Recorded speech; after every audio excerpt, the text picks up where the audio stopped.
Welcome to Ashoka educators. आज हम लोग जो है भूगोल के लास्ट क्लास में हैं और आज इसको कंप्लीट करना है। इससे पहले दो पार्ट आपको हम बता दिए हैं, जिसमें आपको एक पार्ट में सौरमंडल के बारे में बताए थे और दूसरा पार्ट जो है अभी इससे पहले वाला पार्ट हुआ था, उसमें विभिन्न प्रकार के महादेश, महासागर, इन सारे चीज़ों के बारे में हम लोग पढ़ लिए थे। और अभी जो है इसके बाद कंटिन्यू करते हैं। ये जो है हमारा भारत के प्राकृतिक प्रदेश के बारे में पढ़ना है। तो भारत के प्रादेशिक प्रदेश को मुख्य रूप से ऐसे 5 भागों में बांटा गया है, लेकिन यहाँ पे 6 भी दिया हुआ है। जैसे हिमालय का उत्तर में क्या हो जाएगा, हिमालय का विशाल पर्वत, उसके बाद भारत का उत्तरी मैदान, इसके बाद है भारतीय मरुस्थल जो पश्चिम में है, थार मरुस्थल, इसके बाद दक्षिण भारत का प्रायद्वीपीय पठार, उसके बाद है समुद्री द्वीप समूह जिसमें 2 द्वीप समूह था, और दक्षिण में एक पहाड़ है पश्चिमी घाट और पूर्वी घाट, उसके बारे में भी है। तो इस तरीके से आप स्थलाकृति को, भारत के प्राकृतिक स्वरूप को 6 भागों में बांट सकते हैं। इसके बारे में थोड़ा थोड़ा जान लेना जरूरी होता है और जो क्वेश्चन पूछता है उस पर हम बात करते हैं। जैसे आपको भारत के पूर्वी भाग में जो सुंदरबन का डेल्टा है वो पूरे दुनिया का सबसे बड़ा डेल्टा माना जाता है। और ये यहाँ पर एक पेड़ पाया जाता है जिसका नाम है सुंदरी। ये सुंदरबन इसी से नाम ही पड़ा है। सुंदरी पेड़ के कारण जो है इस वन का नाम क्या पड़ गया, सुंदरी वन। ठीक है, ये सुंदरी वन जो है आप देख सकते हैं, इसको इस तरीके का ये है ना। ये डेल्टा है। डेल्टा का मतलब है यहाँ पर जो ये कटा छटा जो है, ये कटा छटा पार्ट है, यही इसका डेल्टाई भाग है। और इसी में जो वन होता है ना, ये वन, ये सुंदरी वन के नाम से जो इस तरह का होता है ना, यहाँ पर ये पेड़ पाए जाते हैं। चलिए अब देखिए, बंगाल की खाड़ी में अंडमान निकोबार द्वीप समूह है और यह हिमालय पर्वतमाला का ही विस्तार क्षेत्र है, आगे बढ़ा हुआ भाग है। और लक्षद्वीप जो है, 2 द्वीप समूह में लक्षद्वीप जो है, यह आपको पश्चिमी भाग में यानी अरब सागर में स्थित है।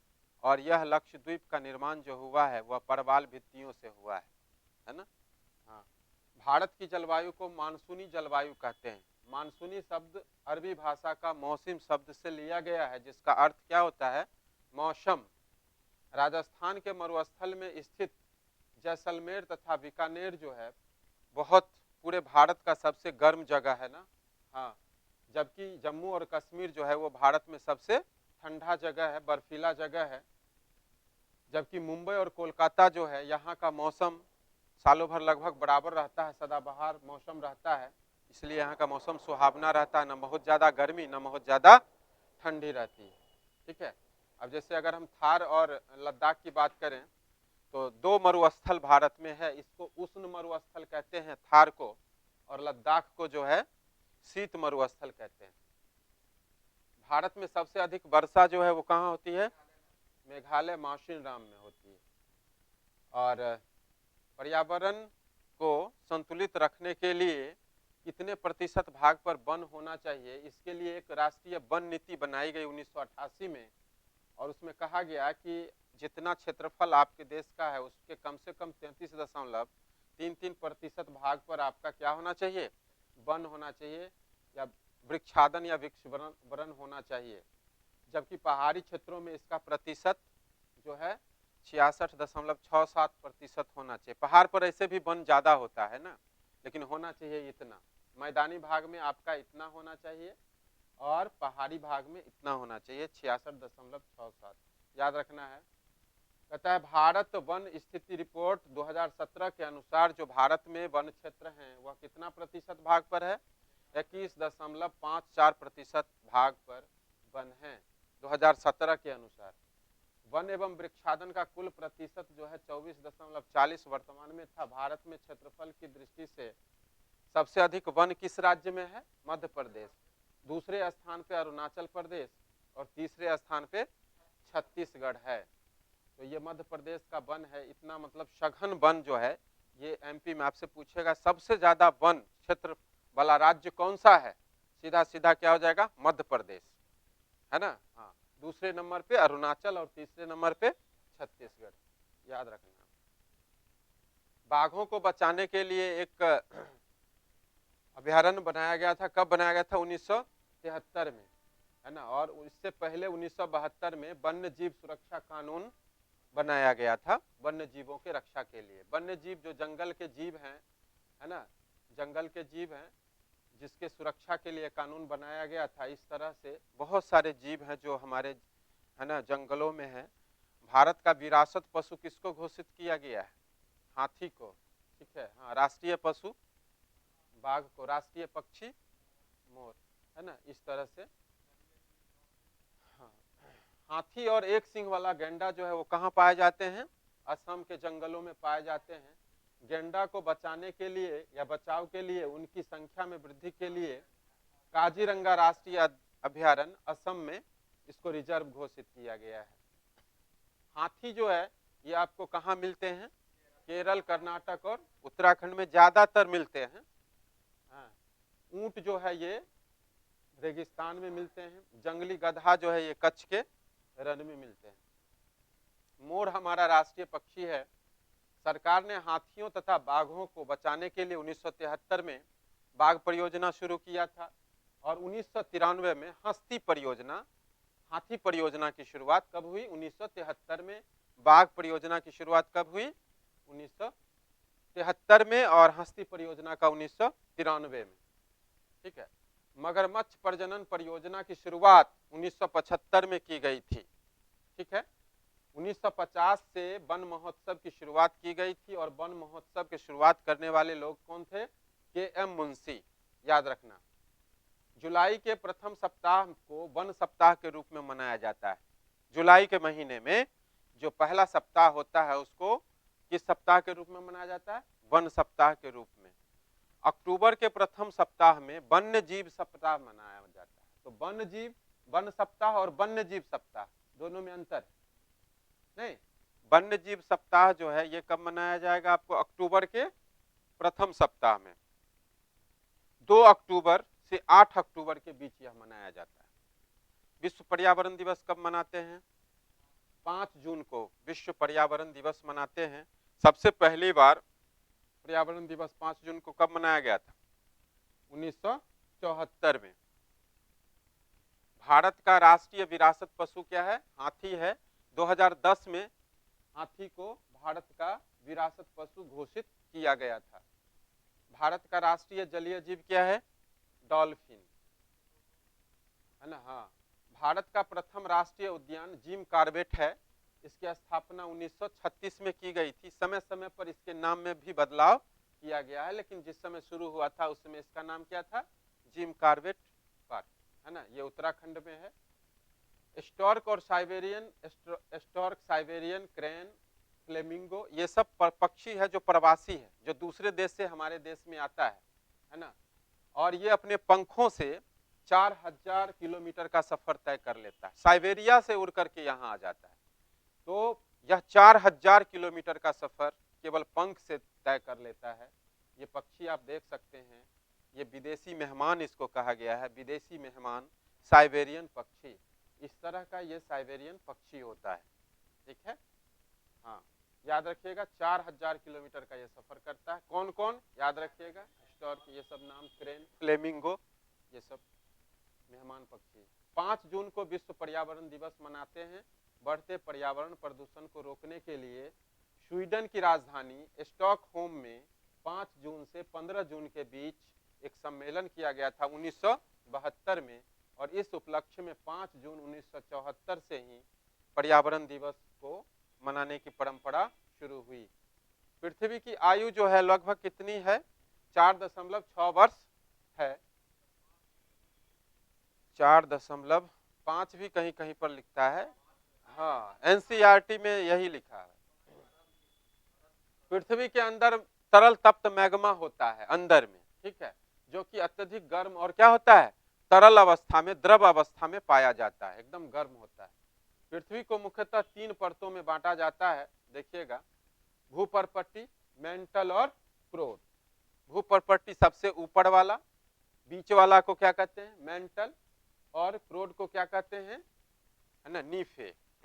याद रखिएगा, है ना। इसको कहते हैं सियाल, इसको कहते हैं सीमा और इसको कहते हैं नीफे।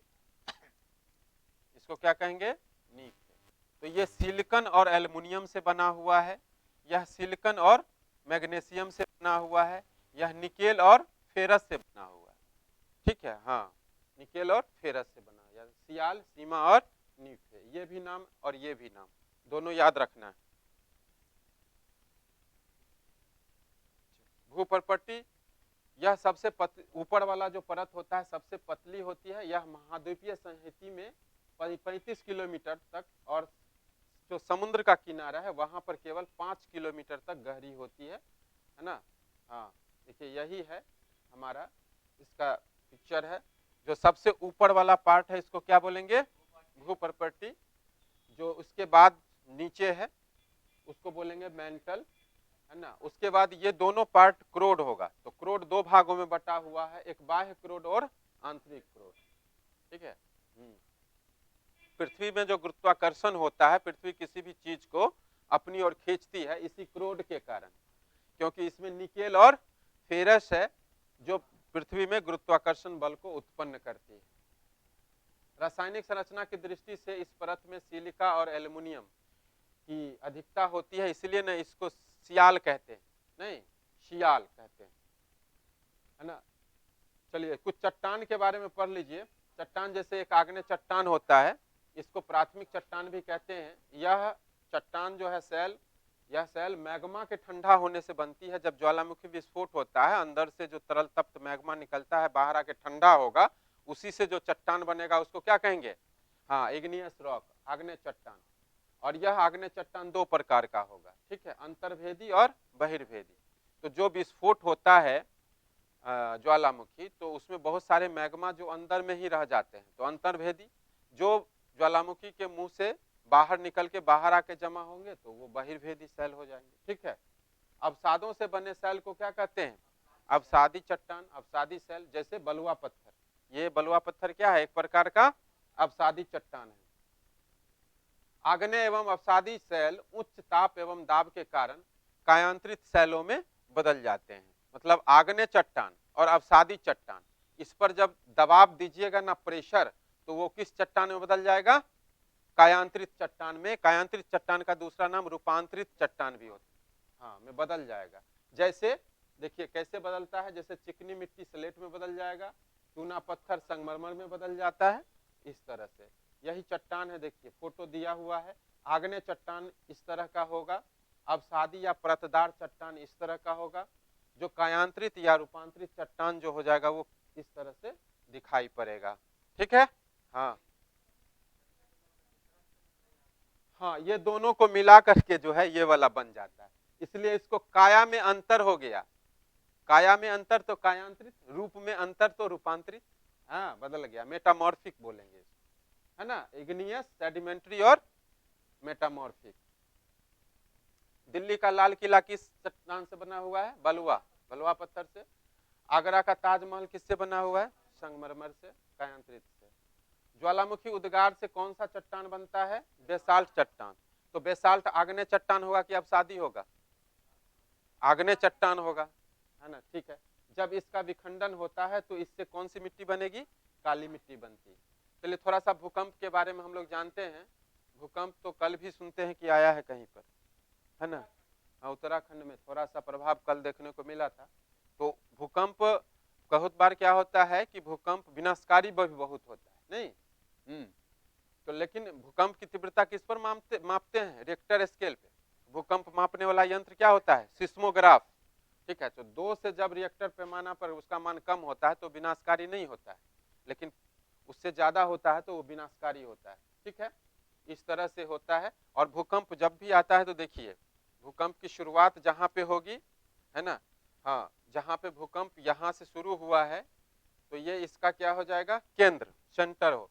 और जहां पे पहली बार धरती के, जहां पे सबसे पहले पहुंचेगी, यानी डिस्टेंस धरती पर जहां कम होगा उसको क्या बोलेंगे? अधिकेंद्र बोलेंगे, एपी सेंटर बोलेंगे। ठीक है, हाँ। और इस तरह से इसका वेव चलता है। यहाँ पे देखिए ये सब वेव चल रहा है, ऐसे ऐसे वेव चलता है।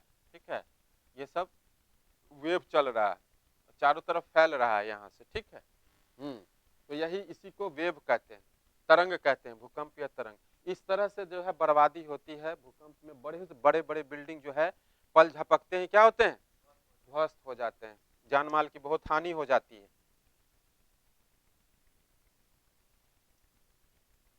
चलिए आगे देखते हैं। भूप्रपट्टी के नीचे वह स्थान जहां कंपन प्रारंभ होता है सबसे पहले क्या कहलाएगी, उद्गम केंद्र, फोकस कहलाती है। उद्गम केंद्र से भूतत्व पर यानी भूमि के भाग पर उसके निकटतम स्थान को क्या कहते हैं, अधिकेंद्र, एपिसेंटर कहते हैं। भूकंप के उद्गम केंद्र से कितने प्रकार की तरंग उत्पन्न होती हैं, 3 प्रकार की तरंग होती है, पी वेव, एस वेव और एल वेव। एल वेव जो होता है ना बहुत खतरनाक होता है, एकदम सीधा चलता है और सबसे ज्यादा गति इसी की होती है। एल वेव जो होता है इसकी गति क्या होती है, बहुत तेज होती है, धरातल पर यह सीधा चलती है, पैरेलल चलती है, ठीक है। एल वेव है ना, लॉन्ग सरफेस वेव इसको बोलते हैं। यह विनाशकारी होती है, यह तीनों माध्यम में गमन कर सकती है, ठोस में भी, द्रव में भी और गैस में भी, ठीक है। हाँ, भूकंप का मापन जो है भूकंप लेखी किससे होता है, सिस्मोग्राफ से, और तीव्रता किस पर मापते हैं, रिएक्टर स्केल पे। जिस भूकंप की तीव्रता 2 या उससे कम होती है उसका प्रभाव क्या होता है, नहीं के बराबर होता है। जिस भूकंप की तीव्रता 5 होती है ना, वहां पर वस्तुओं के गिरने से क्षति उत्पन्न होता है। जिस भूकंप की तीव्रता 6 या उससे अधिक होती है वह बहुत अधिक शक्तिशाली होती है, और जिस भूकंप की तीव्रता 7 या उससे अधिक होती है वह सबसे शक्तिशाली भूकंप, बहुत विनाशकारी होता है। 30 सितंबर 1993 को महाराष्ट्र के लातूर क्षेत्र में एक भूकंप आया था, बहुत ही खतरनाक था वो, बहुत ही जानमाल की क्षति हुई थी। 26 जनवरी 2001 को गुजरात में भूकंप आया था, हाँ तो उसमें बहुत, उसका केंद्र कहाँ था, भुज, भुज गुजरात में है, और इसकी तीव्रता लगभग 7 के आसपास थी, मतलब 6.9 था, है ना। हाँ, 2001 वाला जो भूकंप आया था गुजरात में उसकी तीव्रता थी 6.9 रिएक्टर स्केल पर। अक्सर नदियां पहाड़ी क्षेत्रों से उद्गमित होती हैं, नदी सब कहां से निकलती है, पहाड़ से ही, और कुछ नदियां जो है ग्लेशियर से भी निकलती है। पहाड़ी या पठारी क्षेत्र से जो नदी भी आकार की घाटी भी बनाती है, जब इसका निचला भाग अधिक गहरा हो जाता है तो इसको क्या कहते हैं, कैनियन कहते हैं। क्या कहते हैं, कैनियन कहा जाता है। कैनियन जब और अधिक गहरा हो जाता है तब उसको महाखड्ड या क्या कहते हैं, गॉर्ज कहते हैं, ठीक है। हाँ, कैनियन ही जब और ज्यादा गहरा हो जाएगा तो उसको गॉर्ज कहते हैं, याद रखना है। सब पहाड़ी क्षेत्रों में होता है, कैनियन या गॉर्ज ये सब कहाँ होगा, पहाड़ी क्षेत्रों में, ठीक। भारत का सबसे ऊंचा जलप्रपात क्या है, जोग या गरसोप्पा, या इसका नाम बदल के अब क्या कर दिया गया, महात्मा गांधी जलप्रपात। कहाँ है जोग जलप्रपात, कर्नाटक में। किस नदी पर, पुराना जोग था, अभी महात्मा गांधी हो गया, नाम बदल गया। शरावती नदी पर है ना ये, और इसकी ऊंचाई कितना मीटर है, 255 मीटर है जोग। देखिए ये है आपका जोग जलप्रपात, कितना ऊंचा दिखाई। जलप्रपात जो है, प्रपात जो होता है, ये किसी ऊंचाई पर से गिरता है नीचे, है ना। हाँ, अभी जैसे हुंडरू जलप्रपात है ना स्वर्णरेखा नदी पर, कहाँ, रांची में। हाँ, तो उसी तरह से इसको याद रखिए, इतना 255 टोटल इसका ये है हाइट, ठीक है। ऊपर से गिरती है नीचे की ओर, बहुत तेज आवाज होती होगी यहाँ, बहुत तेज आवाज होती है। सब धरती पर है बाबू। विश्व का सबसे ऊंचा जलप्रपात कौन सा होगा, पूरे दुनिया का सबसे ऊंचा जलप्रपात जो है वो है एंजल जलप्रपात। यह दक्षिण अमेरिका के किस देश में है, वेनेजुएला में है। और इस जलप्रपात से कौन सी नदी बहती है, कैरोनी, कैरोनी नदी बहती है। देखिए ये है, यही है आपको एंजल जलप्रपात, एंजल है ना, एंजल जलप्रपात है ये वाला, कैरोनी नदी, याद रखिए। चलिए, नियाग्रा जलप्रपात जो है ये आपको संयुक्त राज्य अमेरिका और कनाडा की सीमा पर है। नियाग्रा कहाँ पे है, यूएसए और कनाडा के सीमा पर है नियाग्रा जलप्रपात। विक्टोरिया जलप्रपात जो है वो जामेबिया और जिम्बाब्वे के सीमा पर स्थित है, दोनों याद रखना है। विश्व में सबसे बड़ा नदी डेल्टा जो है वो गंगा और ब्रह्मपुत्र नदी के हाँ संगम से है। समुद्री तरंगे जो है किनारों पर अवसाद जमा करके समुद्री पुलिन का निर्माण करती है। इसको सी बीच कहते हैं, नहीं सी बीच कहते हैं। रेगिस्तानी क्षेत्रों में पवन जो है मशरूम जैसे छत्रकों का निर्माण करता है, छाता के जैसा बन जाता है, ठीक है। एक तरफ जाएगा, हवा उसको काट काट देगा, बीच में बच जाएगा, मशरूम जैसा दिखाई पड़ेगा, छत्रक कहते हैं उसको। और जब बालू का कण महीन और हल्का होता है तो वायु इसको उठा करके क्या करता है, बगल में उठा करके ले जाता है जहां पे लोयस का मैदान का निर्माण होता है। नहीं, ये सब पवन अपर्दन के कारण ही होता है। पवन अपर्दन के कारण छत्रक बनते हैं या लोयस का मैदान बनता है। सूरज से आने वाली वह ऊर्जा जिससे पृथ्वी रोक लेती है उसको क्या कहते हैं, हाँ आतपन कहते हैं, आतपन। आतपन की मात्रा भूमध्य रेखा से ध्रुवों की ओर क्या होगी, बढ़ेगी घटेगी, घटेगी।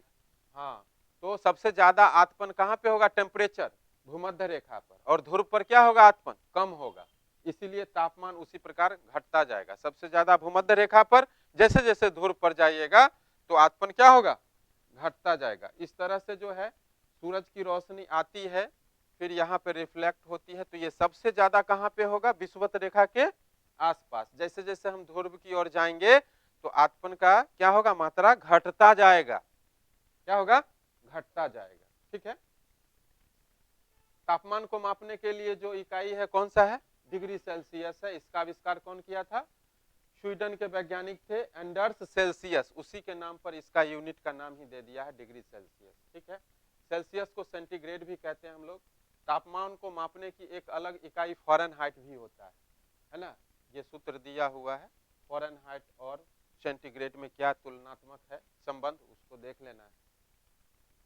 वायु सदैव जो है उच्च दाब से किधर जाती है, निम्न दाब की ओर जाती है। वायु उच्च दाब से हमेशा किधर की ओर जाती है, निम्न दाब की ओर। इसी कारण से चक्रवात न उत्पन्न हो जाता है। जब निम्न दाब का क्षेत्र बन जाएगा तो अब हाँ बवंडर अचानक से वहां पे हवा प्रवेश करना चाहती है, इससे चक्रवात की उत्पत्ति होती है। अंतरिक्ष यात्रियों की पोशाक किस रंग का होता है, उजला या नारंगी रंग का होता है। यूनिक क्वेश्चन है। उच्च दाब क्षेत्र से निम्न दाब क्षेत्र की ओर वायु के गति को क्या कहते हैं, पवन कहते हैं। पवन का नाम उसके आने की दिशा के आधार पर भी चलता है। जैसे हाँ पश्चिम से आएगा तो पछिया हवा, पूर्व से आएगा तो पूर्वा हवा। नहीं, हाँ, उदाहरण के लिए देखिए, पश्चिम से आने वाली हवा को पश्चिमी पवन या पछुआ पवन कहते हैं। अब देखिए स्थलीय समीर और समुद्री समीर क्या होता है। स्थलीय समीर कहते हैं कि ऐसी पवन जो रात्रि में समुद्र तटीय क्षेत्र से क्षेत्रों में स्थल से समुद्र की ओर, तो जब स्थल से समुद्र की ओर बहती है तो स्थलीय समीर, और जब समुद्र से स्थल की ओर बहेगी तो क्या होगा, समुद्री समीर। लेकिन याद रखना है कि दिन में क्या होता है, रात में क्या होता है।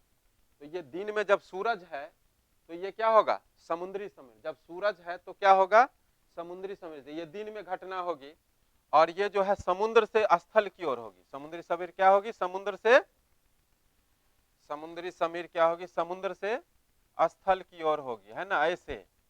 और स्थलीय समीर क्या होगी, स्थल से समुद्र की ओर। ये घटना रात में होती है, ये घटना दिन में होती है। पूछा जाता है क्वेश्चन सीटेट में, एकदम याद रखना। ये फोटो याद रहेगा ना, तो ऐसे भी देखिए, है ना, स्थल से लोग रात में जाते हैं ना, स्थल में रात जब हो जाती है तो समुद्र की ओर शाम में जाते हैं लोग घूमने के लिए। नहीं, तो इससे याद रखिएगा, याद रहेगा आपको। लू किसको कहते हैं, लू जो है एक स्थानीय पवन का नाम है, लू, है ना। और यह इसका विस्तार कहाँ से कहाँ होता है, पाकिस्तान से लेकर के भागलपुर के पहाड़ियों तक जो है यह हवा चलती है, गर्म हवा होती है ना लू। इस पवन का तापमान जो है 35 डिग्री से लेकर के 40 डिग्री सेल्सियस के बीच होता है, बहुत गर्म होता है, जल जाता है लोग, ठीक है। हाँ, चक्रवात तो इससे पहले पढ़े भी थे। चक्रवात जो है जब निम्न दाब में उच्च दाब से वायु प्रवेश करती है तो किसकी उत्पत्ति होती है, चक्रवात की।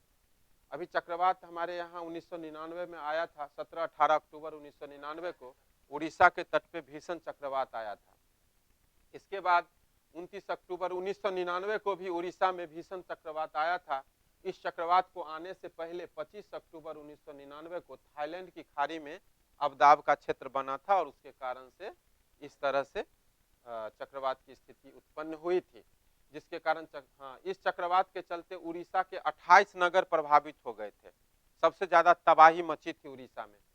ठीक है, क्रियाविधि के आधार पर वर्षा 3 प्रकार के होते हैं। वर्षा जो है वो 3 प्रकार के होते हैं, संवहनीय वर्षा, पर्वतीय वर्षा और चक्रवातीय वर्षा। ठीक है, हाँ देखिए यहाँ पे चक्रवातीय वर्षा ये है ना। चक्रवातीय वर्षा में क्या होता है कि जहाँ पे निम्न दाब, ठंडी वायु है ना, ये ठंडी वायु और ये गर्म वायु ऊपर की ओर उठेगी। ठीक है, तो यहाँ पे निम्न दाब का क्षेत्र बनेगा। ठीक है, और ठंडी वायु आएगी और गर्म वायु इस तरह से उठेगी। तो इस तरह से जब होगी तो इसको हम क्या कहेंगे, चक्रवातीय वर्षा। ठीक है, इसी तरीके से आपका जो है पर्वतीय वर्षा, पहाड़ों के सहारे जब आर्द्र वायु ऊपर की ओर उठती है और ऊपर उठ करके यहाँ पे क्या बना देगी, बादल का निर्माण करेगी, तो इसी से क्या होगा, वर्षा होगा। उसको क्या कहेंगे, पर्वतीय वर्षा। ठीक है, हाँ। और इसके बाद है आपको संवहनीय वर्षा, ये मैदानी भागों में होती है ना, कि जब सूरज की रोशनी पड़ती है और जल वाष्प भाप बन करके ऊपर की ओर उठती है और ऊपर जाकर के क्या बनाती है, बादल। तो इससे जो वर्षा होगी वो क्या होगी, संवहनीय वर्षा। तो मैदानी भागों में ये वर्षा सबसे ज्यादा संवहनीय वर्षा होती है। ठीक है, शीत ऋतु में उत्तर पश्चिम भारत में किससे वर्षा होती है, चक्रवात से ही वर्षा। अभी ठंडा का महीना है ना, तो अभी जो वर्षा होगी उत्तर पश्चिमी भारत में वो किससे होगी, चक्रवात से होगी। हाँ, पृथ्वी की सतह के 71% भाग पर जल है और 29% भाग पर क्या है, स्थल है। समुद्री जल में सबसे अधिक सोडियम क्लोराइड होता है ना, नमक की मात्रा, और साथ ही साथ याद रखिएगा इसमें मैग्नीशियम क्लोराइड भी होता है। समुद्री जल में क्या होता है, मैग्नीशियम क्लोराइड भी होता है और कैल्शियम क्लोराइड की मात्रा भी होती है। लवणता जो होती है किसको कहते हैं, तो 1000 ग्राम जल में नमक की जितनी मात्रा होगी उसको क्या कहते हैं, लवणता कहते हैं। महासागर की औसत लवणता जो है वो 35 भाग प्रति 1000 ग्राम होता है। ये औसत है, कहीं कहीं ज्यादा भी होता है, कहीं कहीं कम भी होता है। विश्व में सबसे अधिक लवणता टर्की में स्थित वान झील की है। वान झील है कहाँ है, टर्की में, उसकी लवणता बहुत ज्यादा है। जबकि मृत सागर जो है यह भी सर्वाधिक लवणीय सागर है। हाँ, ये इसमें जो है आदमी डूबता नहीं है, कितना भी आप जाइएगा ना तैरते रहिएगा, बैठ के चाय पी सकते हैं, पेपर पढ़ सकते हैं। हाँ, इस तरह से 1 लीटर में 300 ग्राम नमक होता है, तो लवणता बहुत है। ये कहाँ है, मृत सागर, इजराइल में। ठीक है। तरंग जो है क्यों उठती है, तरंग उठने का कारण है पवन के कारण उठती है, भूकंप के कारण उठती है, ज्वालामुखी और भूस्खलन के कारण उठती है। पवन के चलते, हवा के चलते जो है समुद्री जल में अधिकतम 15 मीटर की तरंग उठ सकती है। कितना मीटर की, 15 मीटर की। हाँ, तो पवन के कारण भी समुद्र में लहर आता है। अच्छा, सुनामी के कारण भी आता है लहर समुद्र में। देखिएगा, सुनामी जापानी भाषा का शब्द है जिसका अर्थ क्या होता है, पोताश्रय या बंदरगाह। ठीक है, क्योंकि सुनामी आने पर पोताश्रय क्या हो जाते हैं, नष्ट हो जाते हैं, है ना, इसीलिए इसको सुनामी कहते हैं। ये जापानी भाषा का शब्द है। भारत में 26 दिसंबर 2004 को सुनामी आया था ना। कब आया था, 26 दिसंबर 2004 को भारत में सुनामी आया था। और इसके आने के कारण भारतीय प्लेट जो है वो बर्मा प्लेट के नीचे चला गया था, और जिसके फलस्वरूप जो है उसका एक भाग क्या हो गया था, 15 मीटर नीचे धंस गया। और जैसे ही ये नीचे धंसा, समुद्र में बहुत जोरों का लहर आ गया, तरंग आ गया। ठीक है। हाँ, सुनामी के चलते भारत का दक्षिणतम बिंदु जो है इंदिरा पॉइंट पूरी तरह से नष्ट हो गया था इस समय। और इस सुनामी के चलते भारत में आंध्र प्रदेश के तटीय प्रदेश, तमिलनाडु, केरल, पांडिचेरी, पुदुचेरी और अंडमान निकोबार द्वीप समूह सबसे ज्यादा इससे प्रभावित हुए थे। पृथ्वी चंद्रमा का खिंचाव जो है सूर्य के खिंचाव से लगभग 2.1/2 गुना जो है, 2.25 गुना के लगभग अधिक होता है ना। पृथ्वी का खिंचाव जो है वो चंद्रमा के खिंचाव से, हाँ, इतना ज्यादा, क्योंकि सूर्य की तुलना में चंद्रमा पृथ्वी से क्या है, काफी नजदीक है। पृथ्वी और सूर्य के बीच औसत दूरी कितना है, 14.98 करोड़ किलोमीटर, जबकि चंद्रमा से पृथ्वी की दूरी कितनी है ना, 3,84,000 किलोमीटर। ठीक है। पृथ्वी और चंद्रमा की दूरी हो ही गया। पूर्णिमा और अमावस्या के दिनों में सूर्य, चंद्रमा और पृथ्वी तीनों क्या होते हैं, एक सीध में होते हैं, और इस समय सबसे ऊंचे यानी दीर्घ ज्वार आता है। जब पूर्णिमा और अमावस्या आएगा तो ज्वार कौन सा, लघु ज्वार आएगा कि दीर्घ ज्वार, दीर्घ ज्वार आएगा, क्योंकि दोनों का गुरुत्वाकर्षण बल फोर्स करेगा, है ना, इसलिए ज्यादा ऊंचा ज्वार आता है। ठीक है, सामान्य ज्वार से 20% ये अधिक होता है दीर्घ ज्वार। ठीक है, और ये जो होता है महीना का जो प्रथम चतुर्थांश होता है या अंतिम चतुर्थांश होता है, उस समय जो है दिन सूर्य और चंद्रमा पृथ्वी से समकोण बनाते हैं, समकोण की स्थिति पर रहते हैं, इसलिए इस दिन जो है गुरुत्वाकर्षण बल कम काम करता है, इसलिए इस दिन कौन सा आएगा ज्वार, लघु ज्वार आता है, और इसकी ऊंचाई 20% क्या होती है, कम, और दीर्घ ज्वार की ऊंचाई 20% अधिक होते हैं। दीर्घ ज्वार अमावस्या और पूर्णिमा को आता है, याद रखिएगा। गल्फ स्ट्रीम जलधारा जो है कैसी जलधारा है, गर्म जलधारा है, और ये कहां से उत्पन्न होता है, मैक्सिको की खाड़ी से। गल्फ स्ट्रीम, गल्फ, गौ से गल्फ, गौ से गर्म जलधारा। ठीक है, लेब्राडोर जो है वो ठंडी जलधारा है, और ये कहां से उत्पन्न होता है, बैफिन की खाड़ी से। ठीक है, तो मैक्सिको की खाड़ी से गल्फ स्ट्रीम और बैफिन की खाड़ी से लेब्राडोर। लेब्राडोर ठंडी जलधारा और गल्फ स्ट्रीम गर्म जलधारा।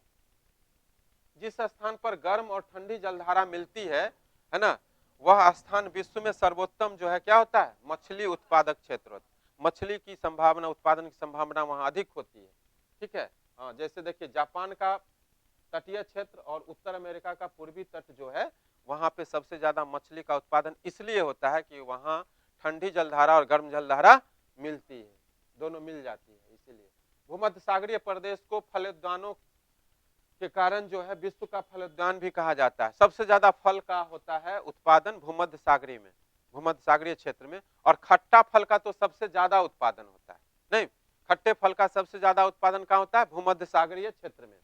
शंकुधारी या टैगा वन ये कहाँ पाया जाता है, तो उत्तरी गोलार्ध के उच्चतम अक्षांश में 50 डिग्री से लेकर के 70 डिग्री अक्षांश के बीच में शंकुधारी वन पाए जाते हैं। शंकुधारी वन का दूसरा नाम क्या हो सकता है, टैगा वन भी इसको कहते हैं। रूसी भाषा में टैगा का अर्थ क्या होता है, टैगा का अर्थ होता है शुद्ध या अनछुआ, अनटच। ठीक है, ऐसे वन में लंबे नरम काष्ठ वाले सदाबहार वृक्ष पाए जाते हैं, और इन वृक्षों के काष्ठ का उपयोग किसमें किया जाता है, लुगदी बनाने में। कागज बनता है ना लुगदी से, हाँ, जिससे अखबारी कागज तैयार किए जाते हैं, और ऐसे वन में चीर, देवदार ये सब भी मुख्य रूप से पाए जाते हैं। ब्राजील के उष्ण कटिबंधीय सदाबहार को पृथ्वी का क्या कहते हैं, फेफड़ा कहते हैं। सदाबहार सालों भर हरा भरा रहता है ब्राजील, है ना, और सालों भर हरा भरा रहने वाला है ब्राजील। विश्व का सबसे बड़ा सांप जो है वो कौन होता है, एनाकोंडा, यहीं पाया जाता है ब्राजील के जंगलों में ही, और यह अमेजन बेसिन में पाया जाता है, जो उष्ण कटिबंधीय वन है वहां पे पाया जाता है। हाँ, यहाँ पर मगर जैसे बड़े जानवर को भी वो खा जाता है, कौन, एनाकोंडा, बड़े बड़े जानवर को निगल जाता है। हाँ, तो आदमी को भी निगल ही जाएगा ना, जब मगर को निकल गया तो आदमी को क्यों नहीं निकल जाएगा। ठीक है, उष्ण कटिबंधीय घास स्थल का कुछ नाम पूछेगा आपको, जैसे पूछेगा कि सवाना घास स्थल जो है ये कहाँ पाया जाता है, पूर्वी अफ्रीका में, काम्पोस ये ब्राजील में, लानोस ये वेनेजुएला में, है ना। उसी तरह से शीतोष्ण घास स्थल के भी कुछ अलग से नाम होते हैं, जैसे पैम्पास ये शीतोष्ण घास स्थल के नाम है, कहाँ होगा, अर्जेंटीना में। प्रेयरी प्रदेश ये कहाँ होगा, उत्तरी अमेरिका में। बेल्ट ये कहाँ होगा, दक्षिणी अमेरिका में। याद रखिएगा, पैम्पास ये जो है अर्जेंटीना शीतोष्ण है, प्रेयरी उत्तर अमेरिका में ये भी शीतोष्ण घास का स्थल है, बेल्ट और दक्षिण अमेरिका में ये भी शीतोष्ण घास का स्थल है। स्टेप्स या स्टेपिस ये मध्य एशिया में पाया जाता है, ये भी शीतोष्ण घास स्थल ही है। ठीक है, डॉन्स एक होता है जो ऑस्ट्रेलिया में पाया जाता है, ये भी शीतोष्ण घास स्थल है।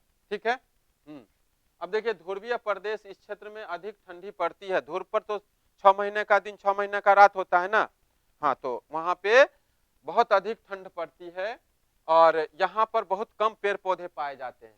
इन क्षेत्रों में काई, लाइकेन और छोटी झाड़ी जैसा पौधा पाया जाता है, बहुत छोटा छोटा पौधा होता है। उत्तरी ध्रुव के दक्षिणी भाग में जो है एस्किमो जनजाति निवास करती है। कौन सी जनजाति, हाँ, उत्तरी ध्रुव पर जाइएगा, नॉर्थ पोल पर, तो वहां पर आपको एस्किमो जनजाति मिलेगी, और ये अपना जो घर बनाती है ना, किससे बनाती है? बर्फ से ही घर बनाती है। उस घर को क्या कहते हैं? इग्लू कहते हैं। और ये लोग जो खाना, ये मछली को पकड़ते हैं या किसी जीव को शिकार करते हैं, जिस हथियार से करते हैं उसको क्या कहते हैं? हार्पन। बहुत तेज हथियार होता है, शिकार कर देते हैं, बर्फ के अंदर से मछली को, है ना, निशाना बना के शिकार करते हैं। इस तरह का देखिए होता है। ये जो है भालू, इस तरह का जानवर वहां पे पाया जाता है ध्रुवीय क्षेत्रों में। इस तरह से जो है लोग वहां पे जाते हैं। देखिए सामान को रस्सी में बांध के खींचता है ना। हाँ हाँ। और इस तरह से पूरा बर्फ से पहाड़ ढका रहता है पूरा। ठीक है, इस तरह से ये इग्लू है, घर बनाया हुआ है। इसमें जाने का रास्ता है, लगता है गोल घर है पटना वाला, नहीं इस तरह का लगता है, लेकिन यही है इग्लू। ठीक है, यही है व्यक्ति, वहां का जनजाति है। ठीक है, एस्किमो।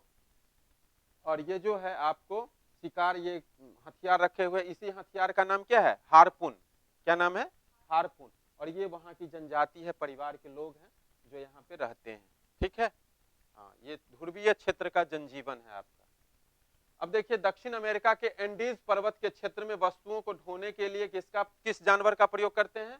लामा का प्रयोग करते हैं। और तिब्बत में याक जानवरों का प्रयोग करते हैं, है ना। हाँ, हम लोगों के यहाँ भी कुछ जानवर का प्रयोग जो है सामान धोने में करते हैं, गधा का, घोड़ा का, नहीं ऊंट का भी, हाँ हाथी का भी। ठीक है, लेकिन याद रखिएगा दक्षिण अमेरिका क्षेत्र में जो एंडीज पर्वत है वहां पे कौन से जानवर है? लामा। तिब्बत में होगा तो याक। ठीक।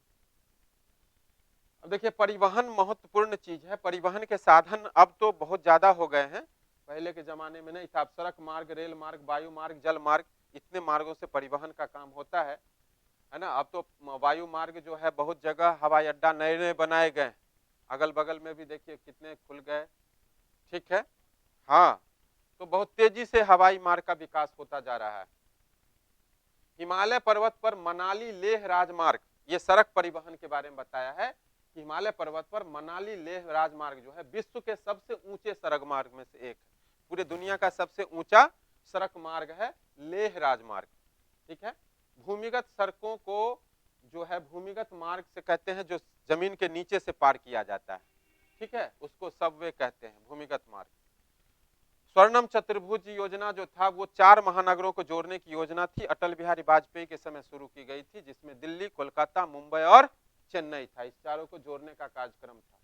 ठीक है, इसकी लंबाई टोटल कितनी थी? 5864 किलोमीटर। यह भारत की सबसे बड़ी और विश्व की 5वीं सबसे बड़ी राजमार्ग है। ठीक है, ट्रांस साइबेरियन रेल मार्ग जो है पूरे दुनिया में सबसे लंबा रेल मार्ग है, जो पश्चिमी रूस में से सेंट पीटर्सबर्ग से चलती है और प्रशांत महासागर के तट पर स्थित व्लादिवोस्टोक तक जाती है। नहीं तो आपको, ठीक है, ये पीटर्सबर्ग से व्लादिवोस्टोक तक ये राजमार्ग है, पूरे दुनिया की सबसे लंबी रेल मार्ग। नाम इसका क्या हो गया? ट्रांस साइबेरियन रेल मार्ग।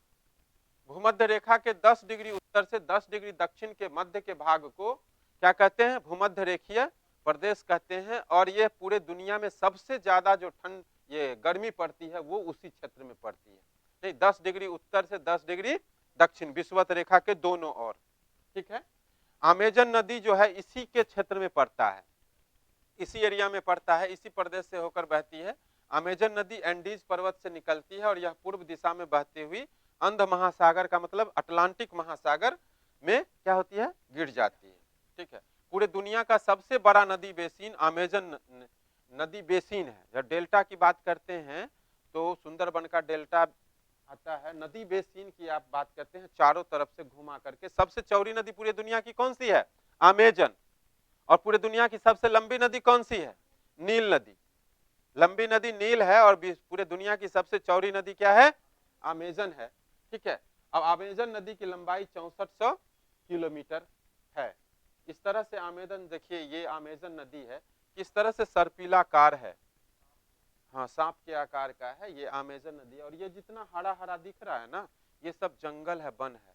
ठीक है, हाँ, ब्राजील में इसीलिए ना कहते हैं ब्राजील को पृथ्वी का क्या कहते हैं? फेफड़ा कहते हैं, सर्वाधिक वन है।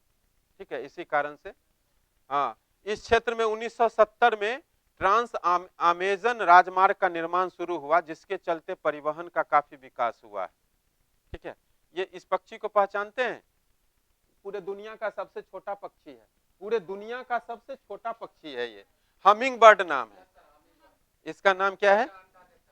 हाँ, देखते हैं कितना छोटा पक्षी है ये, हमिंग बर्ड नाम है इसका। ठीक है, गुंजन पक्षी कहते हैं, हिंदी में इसको क्या कहते हैं? गुंजन पक्षी, हमिंग बर्ड। अच्छा देखिए, एक पौधा है ब्रोमीलाइड, यह एक विशेष प्रकार का पौधा है जो अपनी पत्तियों में जल को संचित रखता है, पत्ती में जल को जमा रखता है। मेढक जैसे प्राणी इस जल के पॉकेट का उपयोग करता है अंडा देने के लिए। जब पानी कहीं नहीं मिलेगा तो उसी पौधा के में चला जाएगा, उसमें पानी पहले से, देखिए इस तरह का पौधा होता है ब्रोमीलाइड, है ना, देखे होंगे आप लोग। तो इसी में पानी जमा रहता है और पानी उस पर रहता है, तो मेढक जाके उसमें अंडा जाके दे देता है, सुरक्षित जगह होता है उसके लिए। इसलिए कर्तन एवं दहन की पद्धति, कर्तन मतलब काटना, दहन का मतलब जलाना, है ना। तो खेतों में ही फसल को काट के वहीं पे जला देता है, तो वो पद्धति है। यह वृक्षों झाड़ियों को काटकर भूमि साफ करते हैं, फिर इनको जलाया जाता है, जिससे पोषक तत्व कहाँ, उसी मिट्टी में मिल जाते हैं और इससे साफ भूमि पर कुछ वर्षों तक फसल उत्पन्न किया जाता है। एक तरह से प्राकृतिक खाद का भी काम कर जाता है। यमुना गंगा की प्रमुख सहायक नदी है। यह इलाहाबाद में गंगा नदी में क्या है, मिल जाती है। इलाहाबाद, जिसको आप क्या कहा जाता है, प्रयागराज, और वहां पे गंगा, यमुना और सरस्वती, इस तीनों का संगम है। ठीक है, गंगा की कुल लंबाई जो है 2525 किलोमीटर, कहीं कहीं पर आप देखिएगा 2510 किलोमीटर भी लिखा रहता है।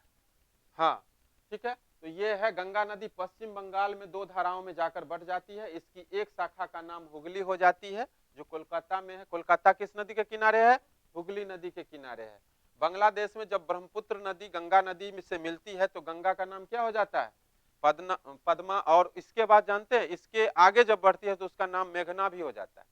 ठीक है, तो इसी नदी का, संयुक्त नदी का, जैसे गंगा और ब्रह्मपुत्र, इस दोनों की संयुक्त धारा का नाम बदल जाता है, क्या हो जाता है? पद्मा। याद रखिएगा, गंगा एवं ब्रह्मपुत्र की संयुक्त धारा अपने मुहाने पर क्या बनाती है? सुंदरबन का डेल्टा का निर्माण करते हैं। यह विश्व का सबसे बड़ा नदी डेल्टा है। क्या है? नदी डेल्टा सबसे बड़ा। ब्रह्मपुत्र नदी तिब्बत में स्थित मानसरोवर से निकलती है। ब्रह्मपुत्र नदी कहां से निकलती है? मानसरोवर झील से। इस तरह से जो है भारत है ना, तो यहाँ पे जो है यह है मानसरोवर झील। यहाँ से इस दिशा में जो नदी निकलती है इसी को क्या कहते हैं? ब्रह्मपुत्रा। और यहाँ से इस दिशा में जो नदी निकलती है इसको क्या कहते हैं? सिंधु। हाँ, ठीक है, तो ये झील, मानसरोवर झील, इसी का नाम क्या है? इसी झील का नाम क्या है? मानसरोवर झील के नजदीक से निकलती है। तिब्बत में इस नदी का नाम क्या है? सांगपो। और अरुणाचल प्रदेश में इसी ब्रह्मपुत्र नदी का नाम क्या हो जाता है? दिहांग। तो तिब्बत में ब्रह्मपुत्र को क्या कहेंगे? सांगपो। और अरुणाचल प्रदेश में ब्रह्मपुत्र को क्या कहेंगे? दिहांग। इस तरह से नाम जो है, स्थान बदलने से, जगह बदलने से नदी का नाम भी बदल जाता है। ठीक है, गंगा ब्रह्मपुत्र बेसिन में कौन सी जलवायु पाई जाती है? मानसूनी जलवायु पाई जाती है। असम में स्थित काजीरंगा अभ्यारण्य किस जीव के लिए संरक्षित किया गया? वहां पे एक सींग वाला गेंडा के लिए। डेल्टाई क्षेत्र में बंगाल टाइगर पाए जाते हैं, मगर और घड़ियाल भी पाए जाते हैं। सुंदरबन का जो डेल्टाई क्षेत्र है वहां पर बंगाल टाइगर का नाम सुने हैं ना? हाँ, वो मगर और घड़ियाल ये भी होता है। ठीक है, गंगा और ब्रह्मपुत्र नदी के अलवण जल में एक प्रकार की डॉल्फिन पाई जाती है, डॉल्फिन, जिसको स्थानीय भाषा में क्या कहते हैं?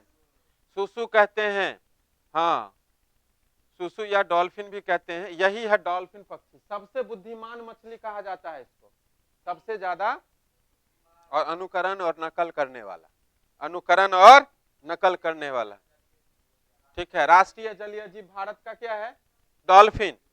गंगा के मैदानी क्षेत्र में नदियां गोखूर झील या चाप झील का या मौना झील का निर्माण कर, देखिए तीनों एक ही है। गोखूर झील, गंगा का जो मैदानी क्षेत्र है वहां पर एक झील का निर्माण होता है, जिसको क्या कहते हैं? गोखूर झील या चाप झील या मौना झील। इस तरह से आप देखिएगा, इस तरह का झील बनता है। ठीक है, तो ये गाय के खूर के जैसा है। कैसा है? गाय के खूर के जैसा है, इसलिए इसको क्या कहते हैं? गोखूर झील कहते हैं। ठीक है,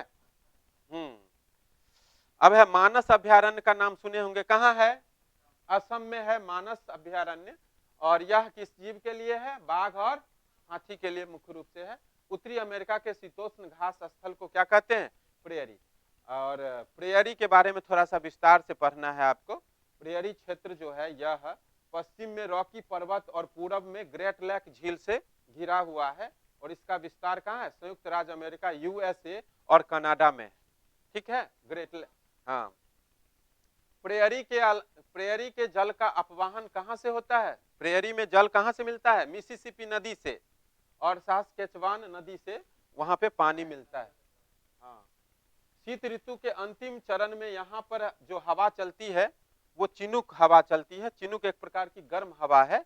वो शीत ऋतु जैसे ही खत्म होगा ना तो चलेगी, तो बर्फ पिघलने लगता है, जिससे यहाँ का मौसम क्या होता है? सुहावना हो जाता है। चिनुक जो है ये स्थानीय भाषा में नाम है इसका, गर्म पवन का। इस क्षेत्र में बड़े बड़े मवेशी फार्म भी स्थित होते हैं, जिससे क्या कहते हैं? रैंच। प्रेयरी क्षेत्र में जो मवेशी को पालने वाला जो डेयरी होता है उसको क्या कहते हैं? रैंच कहते हैं। और इसके देखभाल करने के लिए जो होता है उसको काउबॉय कहते हैं, जो पालन करता है मवेशी का। ठीक है, और सबसे ज्यादा पशु कौन सा पाया जाता है? बाइसन। बाइसन इस तरह का देखिए, बाइसन होता है, इस तरह का होता है बाइसन। यही इसका पूरा रैंच है। क्या है? रैंच। और ये जो व्यक्ति खड़ा है ये कौन है? काउबॉय है। कौन है? काउबॉय, जो पालन पोषण करता है इसका। हाँ, उसी को काउबॉय कहते हैं। ये आपका रैंच हो गया। और ये जीव सबसे ज्यादा पाया जाता है प्रेयरी क्षेत्र में। इसका नाम क्या है? बाइसन। इस क्षेत्र में कृषि का सबसे अधिक विकास हुआ है, इसीलिए इससे पूरे दुनिया का क्या कहते हैं? धान्यागार कहते हैं। सबसे ज्यादा खेती होता है वहां पे, है ना। तो इसको पूरे दुनिया का धान्यागार कहा जाता है ना। भारत में चावल का कटोरा किसको कहते हैं? छत्तीसगढ़ को कहते हैं। इस क्षेत्र में स्थित ग्रेट लेक से लेकर अटलांटिक महासागर तक डेयरी फार्म है। बहुत दूर तक ये डेयरी फार्म फैला हुआ है। ग्रेट लेक से लेकर के अटलांटिक महासागर तक इसका विस्तार है। प्रेयरी क्षेत्र में कोयला और लोहा का विशाल भंडार भी पाया जाता है। बहुत ज्यादा कोयला वहां होता है। प्रेयरी के घास के मैदान में रहने वाले जो मूल निवासी हैं उसको क्या कहते हैं? रेड इंडियन कहते हैं। यहाँ पर अपाची गाड़ी होता है ना, मोटरसाइकिल, वही वर्ड है, वहीं से लिया गया है। अपाचे, क्रो, क्री तथा पौनी, ये सब जनजाति पाया जाता है ना। ये क्या है? किसका नाम है? जनजाति का नाम है, जो प्रेयरी क्षेत्र में पाए जाते हैं। दक्षिण अफ्रीका के, अब देखिए, अब प्रेयरी के बारे में इतनी जानकारी थी, अब थोड़ा सा बेल्ट के बारे में जानना है। बेल्ट जो है कहाँ के घास के मैदान को कहते हैं? दक्षिण अफ्रीका के। शीतोष्ण होता है घास स्थल ये। बेल्ट जो है ये 600 मीटर से लेकर के 1100 मीटर की विभिन्न ऊंचाइयों वाले उर्मिल पठार होते हैं एक प्रकार का। यह पूरब में ड्रैकन्स वर्ग तथा पश्चिम में कालाहारी रेगिस्तान से तक विकसित हैं, फैले हुए हैं। ठीक है, बेल्ट क्षेत्र से ऑरेंज और लिम्पोपो नदी प्रवाहित होती है। बेल्ट क्षेत्र जो घास का स्थल है, शीतोष्ण घास का स्थल है ना, वहां से दो नदी सबसे मुख्य है। एक हो गया आपको ऑरेंज नदी, ऑरेंज तो कलर का नाम भी है, नदी का भी नाम है, याद रखिएगा। एक नदी है लिम्पोपो। अब लिम्पोपो नदी क्यों महत्वपूर्ण है? क्योंकि यह मकर रेखा को 2 बार काटती है। हाँ, इसके बाद है जोहान्सबर्ग भी यहीं पे होता है, यहीं पे इसी क्षेत्र में, बेल्ट क्षेत्र में है, जहां से क्या निकाला जाता है? सोना। पूरे दुनिया में स्वर्ण, सोने की राजधानी भी कहते हैं किसको? जोहान्सबर्ग को। किम्बरले किसके लिए प्रसिद्ध है? हीरे की खान के लिए। यह भी बेल्ट क्षेत्र में ही पाया जाता है। बेल्ट क्षेत्र में लोहा और इस्पात उद्योग सबसे अधिक विकसित हुआ है। सहारा रेगिस्तान में एक प्रजाति पाई जाती है जिसको क्या कहते हैं? बेदुइन। जैसे हम लोगों के यहाँ यायावर लोग नहीं होते हैं रेगिस्तान में, राजस्थान में, तो उसी तरह से सहारा रेगिस्तान जो है वहां के जो यायावर हैं उसका नाम क्या है? बेदुइन, या तुआरेग भी उसको कहते हैं। और ये जनजाति जो है पहले क्या करती थी? व्यापार का काम करती थी, व्यापार करती थी। यही है उसका जनजीवन। देखिए ये मरुस्थल है और इसमें ये बेदुइन या तुआरेग लोग हैं, ये ऊंट पर सवारी करते हैं और ये इसका अपना परिवार होता है, रहने, इनका अपना संस्कृति कल्चर अलग होता है। नील नदी को क्या कहते हैं? मिस्र का देन या मिस्र का वरदान। ठीक है, सहारा मरुस्थल उत्तरी अफ्रीका के देश, कितने देशों तक फैला हुआ है? 11 देशों तक ये फैला हुआ है। और ये देश कौन कौन है जहां पे सहारा मरुस्थल है? देखिए 11 देश तक यह सहारा मरुस्थल फैला है। ठीक है, अफ्रीका महादेश में है ना। हाँ देखिए कौन कौन सा देश है, 11 देश में। अल्जीरिया है, चाड है, मिस्र है, लीबिया है, माली है, मॉरिटानिया है, मोरक्को है, नाइजर है, सूडान है और ट्यूनीशिया है और पश्चिमी सहारा। 11 देशों में फैला हुआ है सहारा मरुस्थल। ठीक है, अच्छा चलिए, मोरक्को में टैफिलॉलेट नामक मरुउद्यान है, मरुस्थल है। टैफिलॉलेट ये कहां पर है मरुस्थल? मोरक्को में। थार कहां है? भारत में नहीं। और सहारा कहां है? अफ्रीका में। ये सब मरुस्थल है। अब ये जो टैफिलॉलेट है इसका क्षेत्रफल कितना है? 13,000 वर्ग किलोमीटर।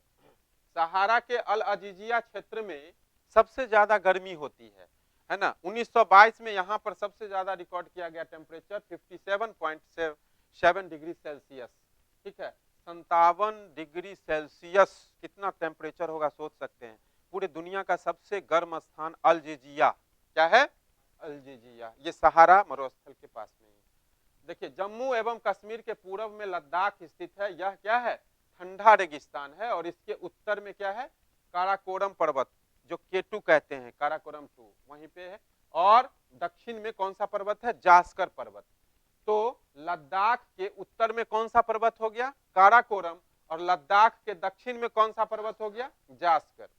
लद्दाख जो है ये दो शब्द से मिलकर बना है, ला और दा। ठीक है, ला का मतलब होता है पर्वतीय दर्रा, पर्वतीय दर्रा का मतलब रास्ता, पास। ठीक है, हाँ। और दा का मतलब होता है देश। तो पर्वतों के बीच से होकर रास्ते वाला देश, ये मतलब हुआ लद्दाख का, अगर शब्द का अर्थ हम करें तो। लद्दाख को खापाचान भी कहते हैं, खापाचान। अब खापाचान का क्या मतलब होता है? हिम भूमि, बर्फ की भूमि। ठीक है, लद्दाख का एक अर्थ होता है खापाचान। इसको हम क्या कहते हैं? जिसका अर्थ होता है हिम भूमि या बर्फ की भूमि।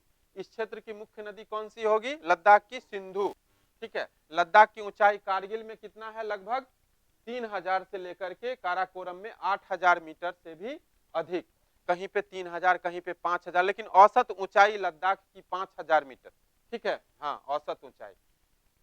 और लद्दाख में मुस्लिम और बौद्ध धर्म के लोग ज्यादातर आपको वही लोग रहते ही हैं, मुस्लिम और बौद्ध। ठीक है, बौद्ध मठों को क्या कहा जाता है? गोम्पा कहा जाता है।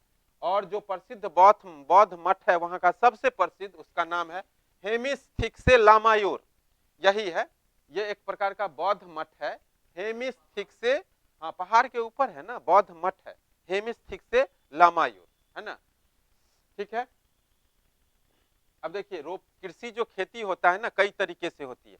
अब जैसे कभी कभी हम क्या करते हैं, फसल को एक जगह से पहले बिया डालते हैं, वहां से उखाड़ के दूसरे जगह रोपते हैं, जैसे धान। नहीं तो वो किस प्रकार का, हाँ तो उसको क्या कहते हैं? रोपण कृषि। तो रोपण कृषि के मुख्य क्षेत्र में उष्णकटिबंधीय प्रदेश में पाए जाते हैं। और इसमें क्या क्या होता है? जैसे मलेशिया में रबर, ब्राजील में क्या है? कहवा, भारत और श्रीलंका में चाय, इसके उदाहरण है। ठीक है, पटसन को क्या कहा जाता है? पटसन वही पटुआ वाला जो होता है उसी को पटसन कहते हैं, है ना। हाँ ठीक है, संयुक्त राज्य अमेरिका, कनाडा, ऑस्ट्रेलिया में वाणिज्यिक खेती के लिए ये महत्वपूर्ण है। वाणिज्यिक खेती किसको कहते हैं? जिस खेत में फसल लगाने से तुरंत आमदनी होती है किसानों को। जैसे हम लोगों के यहाँ भी है ना वाणिज्यिक खेती, जैसे तंबाकू की, नहीं सब्जी की खेती वाणिज्यिक खेती में नहीं आएगा, नहीं। आपको जैसे तंबाकू जिससे नगदी फसल कहते हैं, वही वाणिज्यिक खेती में। हाँ, अब संयुक्त राज्य अमेरिका के मध्य पश्चिम में आयोवा राज्य है, यहाँ पर वाणिज्यिक खेती सबसे ज्यादा होता है। कहाँ? यूएसए में एक जगह है आयोवा, वहां पे सबसे ज्यादा वाणिज्यिक खेती होती है। बेंगलुरु को क्या कहते हैं? सिलिकॉन सिटी कहते हैं। आकार के आधार पर उद्योगों को दो भागों में विभाजित किया जाता है, लघु आकार के उद्योग और बृहत, बृहत उद्योग और लघु उद्योग। हालांकि आजकल एगो कुटीर उद्योग भी आ गया, जैसे मोमबत्ती बनाना, अगरबत्ती बनाना, नहीं, हाँ ये कुटीर उद्योग में आएगा। चलिए, स्वामित्व की दृष्टि से उद्योग कितने प्रकार के? चार प्रकार के। जैसे निजी उद्योग, इसका मालिक कौन होगा? कोई एक उद्योगपति होगा, जैसे टाटा बिरला अंबानी। उसके बाद सार्वजनिक क्षेत्र के उद्योग, जैसे ओएनजीसी हो गया आपको, जिस पर सरकार का नियंत्रण है। ठीक है, संयुक्त क्षेत्र के उद्योग, ठीक है, जिस पर दोनों का नियंत्रण है। ठीक है, हाँ, और सहकारी क्षेत्र जो हमारे और आपके सहयोग से चलते हैं, कोऑपरेटिव इंडस्ट्री। ठीक है, तो 4 प्रकार से होता है। सहकारी क्षेत्र का उद्योग है एक अमूल। अमूल जो दूध बनाती है, दूध से बना हुआ प्रोडक्ट बनाती है अमूल। अमूल का पूरा नाम जानते हैं? नहीं जानते हैं? ए का मतलब हो गया आनंद, एम का मतलब हो गया मिल्क, यू का मतलब यूनियन, एल का मतलब लिमिटेड। आनंद मिल्क यूनियन लिमिटेड, यह अमूल का पूरा फुल फॉर्म हो गया। यह कहाँ है? यह गुजरात के आनंद जिले में है। आनंद गुजरात में एक जिला है, यही जिला में है, तो इसलिए इसका नाम आनंद है, अमूल है। ठीक है। हाँ, 23 दिसंबर 2005 को चीन के गाओकाओ और चोंगगिंग में गैस विस्फोट हुआ था, जिसमें लगभग 243 लोग मर गए थे और 9,000 से ज्यादा लोग दुर्घटनाग्रस्त हो गए थे। ये एक त्रासदी था जो चीन में 2005 में हुआ था, गैस विस्फोट। ठीक है, याद रखिएगा कि चोंगगिंग गाओकाओ एक जगह था जहां पे गैस विस्फोट हुआ था। कब हुआ था? 23 दिसंबर 2005 चीन में। ठीक है, 243 लोग मर गए, 9,000 लोग दुर्घटनाग्रस्त हो गए। सनराइज उद्योग किसको कहते हैं? उभरते हुए उद्योग को क्या कहते हैं? सनराइज उद्योग कहते हैं। जैसे अभी आईसीटी के क्षेत्र में, इंफॉर्मेशन टेक्नोलॉजी के क्षेत्र में जितने भी उद्योग हैं उसको उभरता हुआ उद्योग कहते हैं। ठीक है, सूचना प्रौद्योगिकी, स्वास्थ्य, है ना, सत्कार, ज्ञान से संबंधित जो भी उद्योग है, शिक्षा से संबंधित जो भी इंडस्ट्री है, तो उस चीज को क्या कहेंगे? सनराइज उद्योग कहेंगे, उभरता हुआ उद्योग। ठीक है, सूचना प्रौद्योगिकी उद्योग के मुख्य केंद्र कहाँ है पूरे दुनिया में? फोर्निया। पूरे दुनिया में आईसीटी का सबसे बड़ा केंद्र कहाँ है? कैलिफोर्निया में है, इसीलिए उसको सिलिकॉन घाटी कहते हैं पूरे दुनिया का। भारत का सिलिकॉन घाटी कहाँ है? बेंगलुरु सिलिकॉन। ठीक है, भारत में इस्पात उत्पादक केंद्र कहाँ है? छोटा नागपुर औद्योगिक प्रदेश में स्थित है। जैसे भिलाई कहाँ है? छत्तीसगढ़ में। दुर्गापुर पश्चिम बंगाल में। जमशेदपुर झारखंड में। राउरकेला उड़ीसा में। बोकारो स्टील सिटी है झारखंड में। ठीक है, झारखंड में स्वर्ण रेखा और खरकई नदी के समीप एक जगह है जिसका नाम है साकची, और यहाँ पर 1907 में टिस्को कंपनी की स्थापना हुई। टिस्को का मतलब Tata iron and steel company. ठीक है, टिस्को की स्थापना 1907 में हुई साकची में, है ना। साकची का नाम बदल करके जमशेदपुर रख दिया गया, लेकिन आज भी जाइएगा ना जमशेदपुर स्टेशन, तो वहां पे जो बगल में जगह है वह अपना एड्रेस जो है साकची ही लिखता है, जमशेदपुर नहीं लिखता है। एक गांव, छोटा सा कस्बा है जहां से इस्पात कंपनी की शुरुआत हुई थी भारत में सबसे पहले। कब हुई थी? 1907 में। यह स्थान बंगाल नागपुर रेल मार्ग पर काली माटी स्टेशन से लगभग 32 किलोमीटर की दूरी पर है। काली माटी स्टेशन है एक, वहीं पर 32 किलोमीटर दूर है वहां से। टिस्को को कहां से क्या मिलता है? देखिए, टिस्को कंपनी को झरिया कोयला क्षेत्र से और उड़ीसा और छत्तीसगढ़ से लौह अयस्क मिलता है। चूना पत्थर, डोलामाइट और मैग्नीज प्राप्त होता है। और पानी कहां से मिलता है टिस्को को कंपनी को? खरकई और स्वर्णरेखा नदी से उसको पानी की प्राप्ति होती है। ठीक है, पीटर्सबर्ग जो है ये इस्पात के लिए ना प्रसिद्ध है, लेकिन ये पीटर्सबर्ग है कहां? तो संयुक्त राज्य अमेरिका में एक जगह है जिसका नाम है पीटर्सबर्ग। पीटर्सबर्ग के इस्पात उद्योग को स्थानीय सुविधा उपलब्ध है, जबकि लौह अयस्क जो है मिनेसोटा से मंगाया जाता है ना। यानी पीटर्सबर्ग में जो उसका अयस्क है लोहा का, वो कहां से मंगाया जाता है? मिनेसोटा से। लेकिन बाकी चीज जैसे पानी वगैरह है वो वहीं पर उपलब्ध हो जाती है। ग्रेट लेक्स के नाम से देखिए 5 गो झील को नाम आता है। ये संयुक्त राज्य अमेरिका की झीलें हैं, है ना। 5 झील है जिसको ग्रेट लेक्स कहते हैं, और इसमें याद रखिएगा कौन कौन है? तो सुपीरियर, ह्यूरन, ओंटेनियो, मिशिगन, इरी, है ना। आप याद रखिएगा होम्स, तो एच से क्या हो गया? ह्यूरन, ह्यूरन झील। ओ से क्या हो गया? ओंटोरियो। एम से क्या हो गया? मिशिगन। ई से क्या हो गया? इरी। और एस से क्या हो गया? सुपीरियर, सुपीरियर, है ना। तो होम्स, ओंटोरियो, मिशिगन, इरी और सुपीरियर। होम्स याद रखिएगा। आपको ग्रेट लेक्स में कितने झील हो गए? 3 2। ग्रेट लेक्स में कितने झील हो गए? 5 झील। कौन कौन हो गए? याद रखिएगा। ठीक है, चलिए आगे। सूती वस्त्र के मुख्य उत्पादक देश कौन कौन है पूरे दुनिया में? चीन, जापान, भारत, यूएसए और मिस्र, है ना। हाँ, ये 5 ऐसे क्षेत्र हैं जो सूती वस्त्र सबसे ज्यादा उत्पादन करते हैं। ढाका किसके लिए प्रसिद्ध है? मलमल के कपड़ा के लिए। मसूलीपट्टनम किसके लिए प्रसिद्ध है? छींट कपड़ा के लिए। कालीकट किसके लिए प्रसिद्ध है? कैलिको कपड़ा के लिए। सूरत और बड़ोदरा किसके लिए प्रसिद्ध है? सुनहरी जरी के काम के लिए, है ना, हाँ, सूती वस्त्र के लिए। तो ये सब कुछ जगह है जो किसी खास चीज के लिए प्रसिद्ध है, याद रखिएगा इसको। राष्ट्रीय राजमार्ग 1A जो है वह किसको किसको जोड़ता है ना, यह जो है कश्मीर घाटी को जोड़ता है, ठीक है, लेह से कश्मीर घाटी को जोड़ता है, और किस दर्रा से होकर जाता है? जोजिला दर्रा से, ठीक है। 1A किस दर्रा से होकर गुजरता है? जोजिला दर्रा। किसको किसको जोड़ता है? तो लेह को कश्मीर घाटी से। चीरू या तिब्बती एंटीलोप एक विलुप्त जीव है। यह जो है एंटीलोप जो होता है या चीरू जिसका नाम है, तिब्बत में पाया जाता है, यह एक प्रकार का विलुप्त हो गया है जीव है। इसका शिकार किस लिए किया जाता था? तो शाहतूत नामक इसके ऊन के लिए।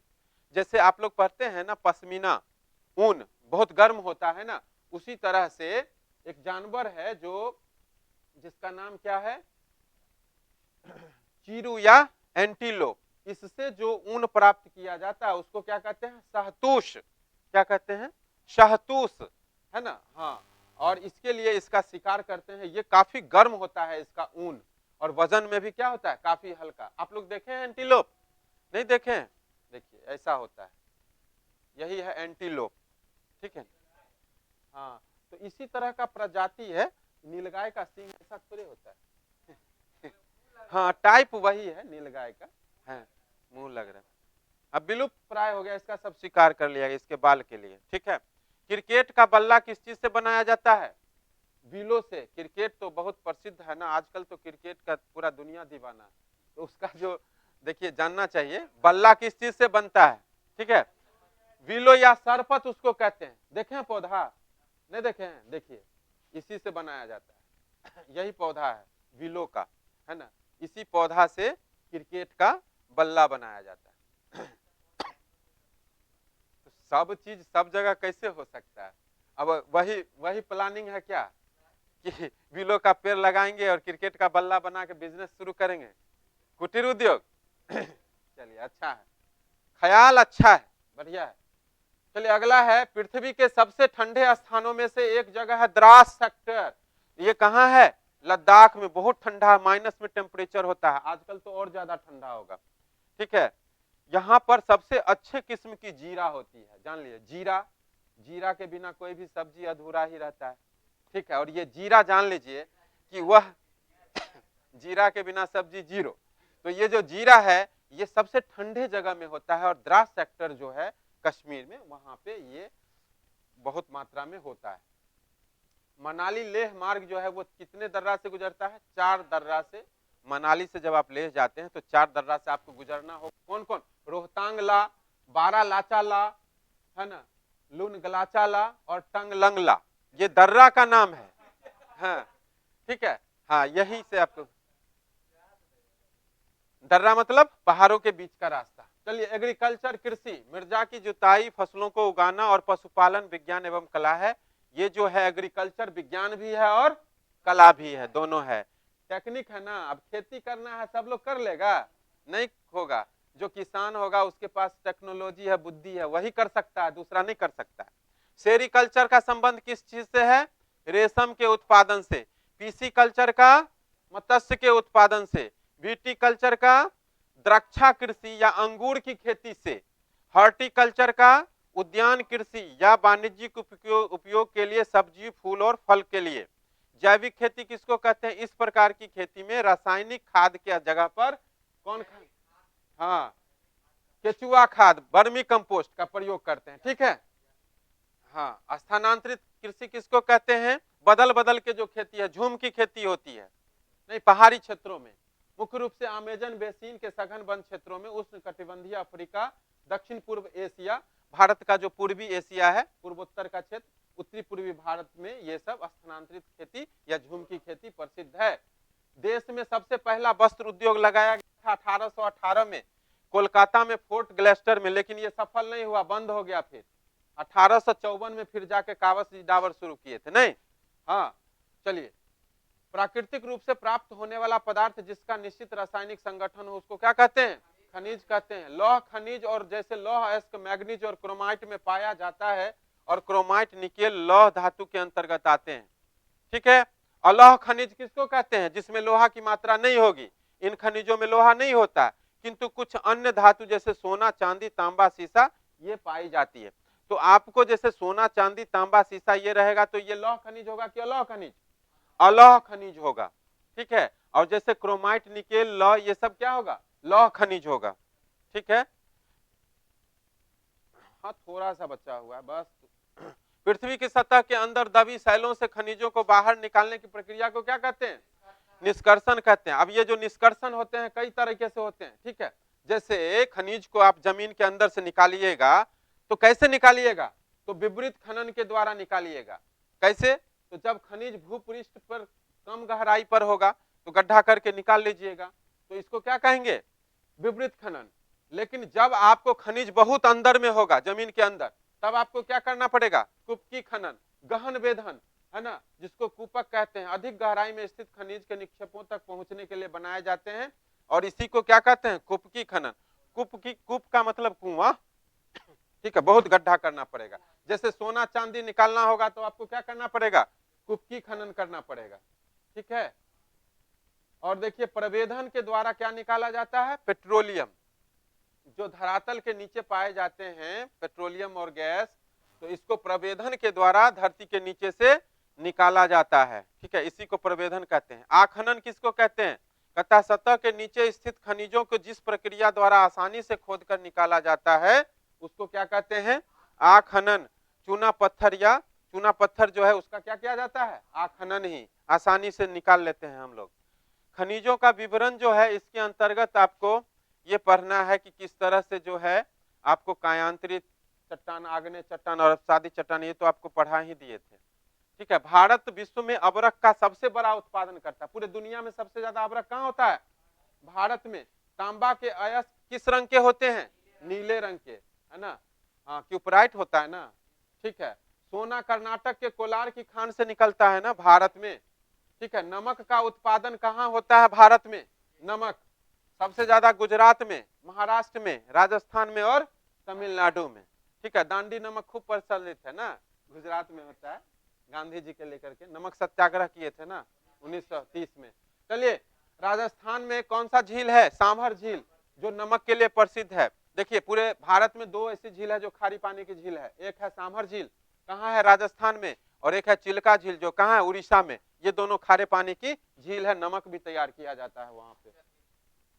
वर्तमान में कोयला के उत्पादन में पूरे दुनिया में विश्व में किसका पहला स्थान है? चीन का, है ना। चीन का पहला स्थान है कोयला के उत्पादन में। ये एक सीटेट में पूछा हुआ क्वेश्चन है ये। ठीक है। तथा भंडारण में किसका स्थान है? पहला स्थान अमेरिका का। तो उत्पादन में चीन का और भंडारण में अमेरिका का। भारत में कोयला का उत्पादन क्षेत्र कहाँ कहाँ है? रानीगंज बंगाल में, झरिया धनबाद और बोकारो ये कहाँ है? झारखंड में। यहाँ से कोयला निकलता है। कोयला कितने प्रकार के होते हैं? 4 प्रकार के होते हैं। एंथ्रेसाइट, बिटुमिनस, लिग्नाइट और एक होता है पीट। पीट वो खराब किस्म का कोयला होता है, लेकिन मुख्य रूप से 3 प्रकार के। इसमें सबसे अच्छा कौन होता है? एंथ्रासाइट। सबसे अच्छा कौन होता है? एंथ्रासाइट। पेट्रोलियम से क्या क्या प्राप्त किया जाता है बाबू? पेट्रोलियम से बनता है डीजल, पेट्रोल, मिट्टी का तेल, मोम, प्लास्टिक, स्नेहक, ग्रीस, ये सब उसका जब करते हैं ना शोधन तो ये सब प्राप्त होगा। पेट्रोलियम का अर्थ क्या होता है? देखिए पेट्रोलियम शब्द लैटिन के शब्दों से पेट्रा से बना है। पेट्रा ने सेल, पेट्रा और ओलियम से बना है। हाँ तो पेट्रा का मतलब हो गया सेल, पेट्रा का मतलब सेल यानी चट्टान, और ओलियम का मतलब तेल, यानी चट्टान का तेल को क्या कहते हैं? पेट्रोलियम। चलिए इसलिए पेट्रोलियम का अर्थ क्या हो गया? सेल तेल, चट्टान का तेल। पेट्रोलियम तथा इससे बने उत्पादों को क्या कहते हैं? काला सोना कहते हैं, क्योंकि ये बहुत अधिक मूल्यवान होता है, कीमती होता है। और पूरे दुनिया में विश्व में पेट्रोलियम के उत्पादक देश कौन कौन है? देख लीजिए सबसे ज्यादा ईरान, इराक, सऊदी अरब, कतर, अमेरिका, रूस, वेनेजुएला और अल्जीरिया। यहाँ पर तेल पेट्रोलियम सबसे ज्यादा होता है। भारत में तेल कहाँ पाया जाता है? पेट्रोलियम आसाम के डिगबोई, मुंबई में बॉम्बे हाई, कृष्णा और गोदावरी के डेल्टाई क्षेत्रों में भी पेट्रोलियम पाया जाता है। देखिए आजकल तो पेट्रोलियम के जगह पे दूसरा चीज का प्रयोग हम लोग करने लगे हैं, जैसे सीएनजी का, कंप्रेस्ड नेचुरल गैस। इसमें क्या रहता है? मीथेन, इथेन और प्रोपेन का ये क्या होता है? मिश्रण होता है, जिसका मुख्य घटक क्या होता है? मीथेन। सीएनजी में सबसे ज्यादा क्या होता है? मीथेन, 75 से लेकर 98% तक। एलपीजी का पूरा नाम क्या है? हाँ, इसमें क्या रहता है? तो प्रोपेन ब्यूटेन का ये मिश्रण होता है। इसका उत्पादन ऊर्जा उत्पादन में और इसका प्रयोग ऊर्जा उत्पादन में और घरों में भोजन बनाने में किया जाता है। अगर गैस में रिसाव होने लगता है तो महकने लगता है, किसके कारण? मिथाइल एमाइल मरकैप्टन के कारण।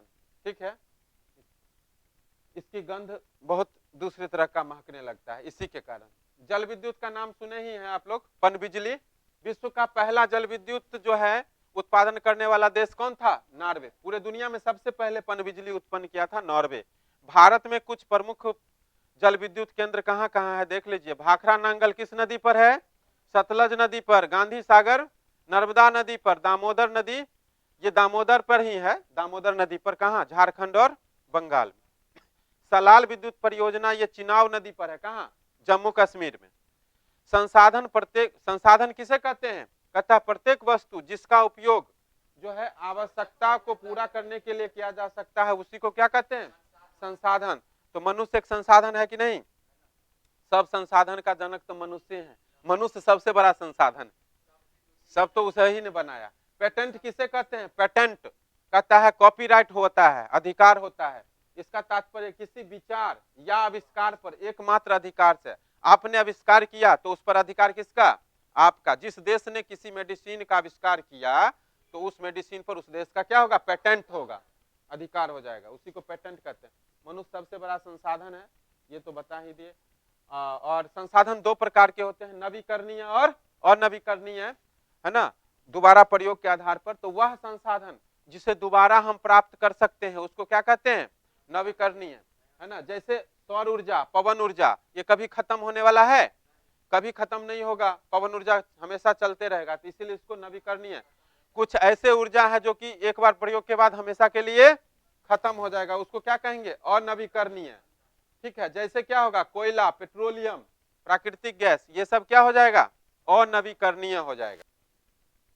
सतत पोषणीय विकास किसे कहते हैं? कहता है कि वह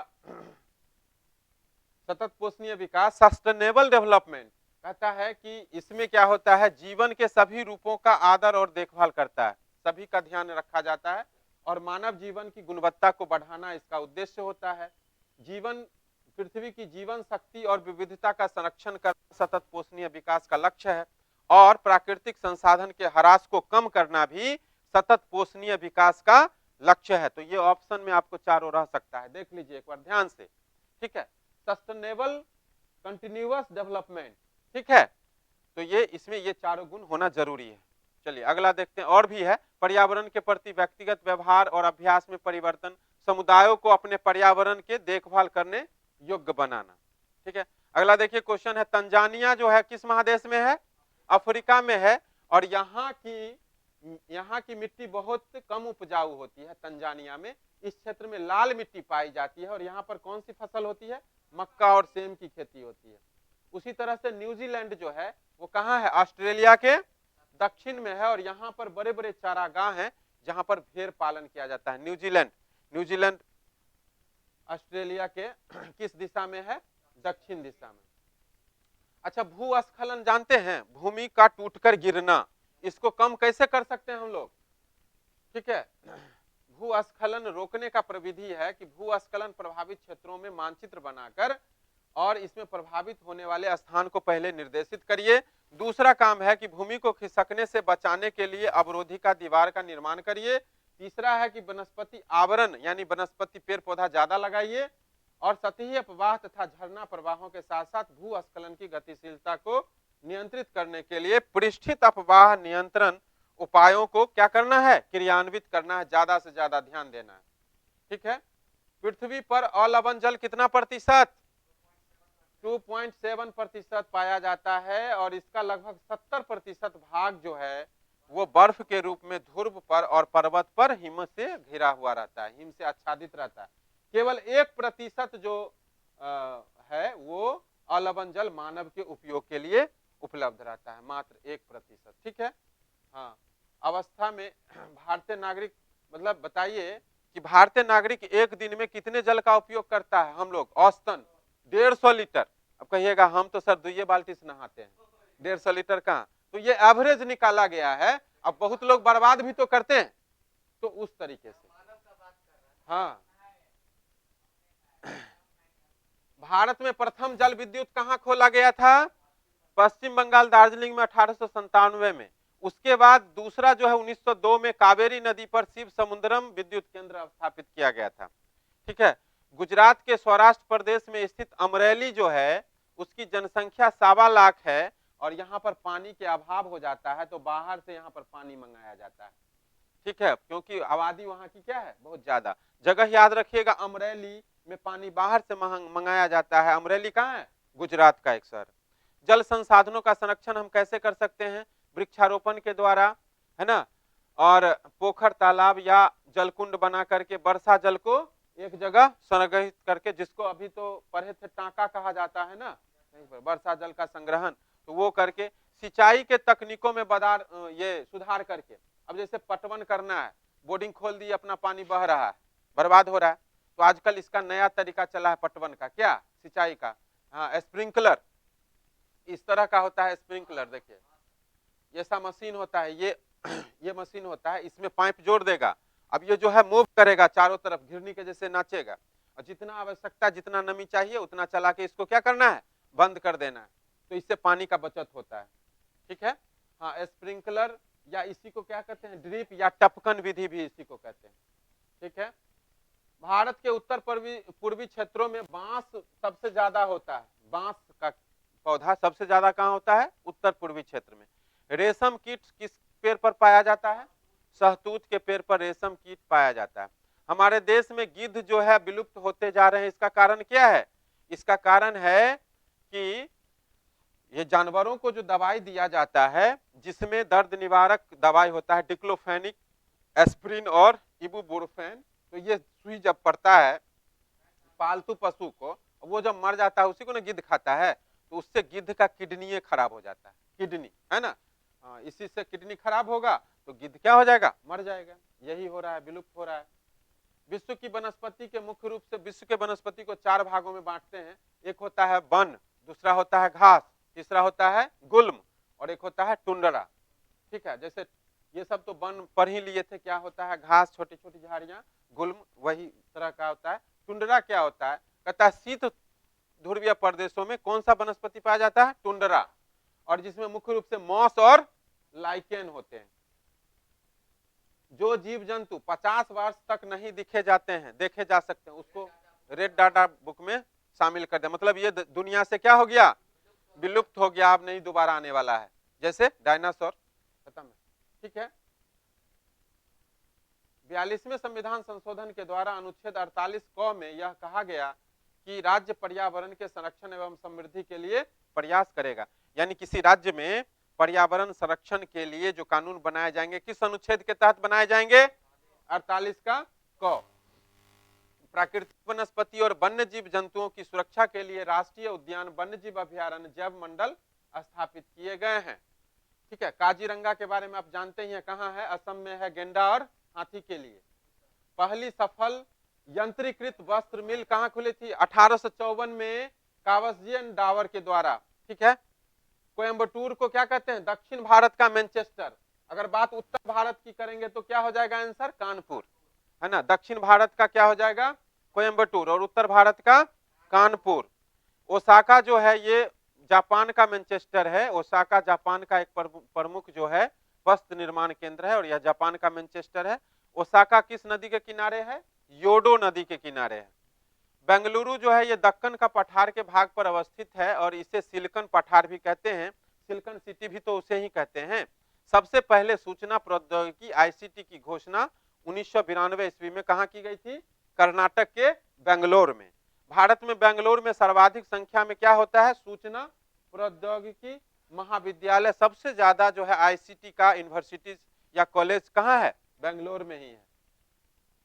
भारत सरकार के अधीन 1985 ईस्वी से मानव संसाधन मंत्रालय का गठन किया गया था। जैसे शिक्षा मंत्रालय नहीं होता है, क्या होता है, मानव संसाधन मंत्रालय। तो ये इसका गठन कब हुआ था, 1985 में। विषुवत रेखा दक्षिण की अपेक्षा विषुवत रेखा दक्षिण की अपेक्षा विषुवत रेखा के उत्तर में बहुत सारे लोग रहते हैं। अब जैसे पूरी पृथ्वी, तो पूरी बराबर भागों में बांटती है उसको कौन सी रेखा कहते हैं? विषुवत रेखा। तो अब है आबादी ज्यादा इसमें रहेगा कि इसमें रहेगा, उत्तर में कि दक्षिण में? हाँ, इसमें ज्यादा पॉपुलेशन है और इसमें पॉपुलेशन क्या है? कम है, क्योंकि यह यहाँ पे जो है ना महासागर ही ज्यादा है, स्थल कम। ठीक है, हाँ, इसको याद रखना है। उत्तरी गोलार्ध में आबादी ज्यादा है, दक्षिणी गोलार्ध में मानव मनुष्य की आबादी क्या है? कम है। अब जैसे देखिए भारत की आबादी 2011 के अनुसार क्या है, कितना है? 1 अरब 21 करोड़। ठीक है, वैसे मोदी जी बोलते हैं मेरे 125 करोड़ देशवासियों, है ना, 125 करोड़ देशवासियों, लेकिन उनका 125 करोड़ अब जो है ना 1,35,00,000 में बदलने जा रहा है। बस 1-2 साल का दिक्कत है, रिपोर्ट आ ही रहा है, 125 करोड़ बढ़ गया।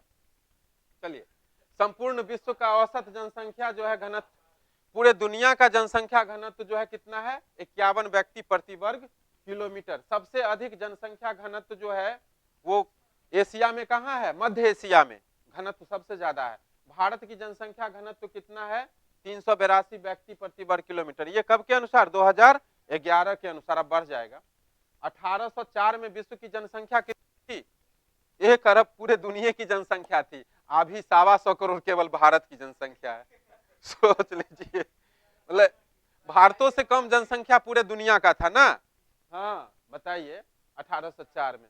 और 1959 में ये 1 अरब बदल गया किसमें? 3 अरब में। ठीक है, तो अब तो और ज्यादा हो गया होगा। चलिए, हाँ, 1987 में हो गया 5 अरब। नहीं, 1988 में कितना हो गया? पूरे दुनिया का 5 अरब। जनसंख्या दिवस हम लोग कब मनाते हैं? 11 जुलाई को। प्रति 1,000 व्यक्तियों पर जीवित जन्मे बच्चों की संख्या को जन्म दर कहते हैं, और प्रति 1,000 व्यक्तियों पर मृतकों की संख्या को क्या कहते हैं? मृत्यु दर कहते हैं। आप्रवास या उत्प्रवास क्या होता है? कई बार क्वेश्चन पूछा जा चुका है सीटेट में, समझ लीजिए। आप्रवास में आने वाला, उत्प्रवास में जाने वाला। तो जब किसी नए देश में कोई व्यक्ति आता है, बसता है, तो उसको क्या कहेंगे? आप्रवास। और जब व्यक्ति एक देश को छोड़कर दूसरे देश में चला जाएगा तो उसको क्या कहेंगे? जीवन प्रत्याशा किसे कहते हैं? यह उन वर्षों की संख्या है जिसमें औसत व्यक्ति जीवन रहने की आशा की जाती है। जैसे औसत आयु अभी मनुष्य का क्या है? कहता है 60 साल, तो यही है उसका क्या है? जीवन प्रत्याशा। 15 वर्ष से कम आयु के लोगों को क्या कहते हैं? युवा आश्रित, क्योंकि वो अपना वह खुद से कमाते नहीं है, दूसरे पर आश्रित रहते हैं, इसलिए उसको युवा आश्रित कहते हैं। जो लोग जिनका उम्र 15 से 65 वर्ष है उसको क्या कहते हैं? सक्रिय वर्ग, है ना। और जिनका उम्र 65 वर्ष से ज्यादा है इसको क्या कहते हैं? वृद्ध आश्रित। ठीक है। कावेरी नदी जल विवाद जो है किन 2 राज्यों के बीच है? कर्नाटक और तमिलनाडु के बीच में है। और कर्नाटक में एक बांध है जिसका नाम है कृष्णा राजा सागर बांध, और इस पर जो है तमिलनाडु में कौन बांध है? मेट्टूर बांध। तो कृष्ण राजा सागर बांध किस नदी पर हो गया? कावेरी पर। और मेट्टूर बांध भी किस नदी पर हो गया? कावेरी पर। दोनों में झगड़ा इसलिए चलता है। ठीक है। हाँ।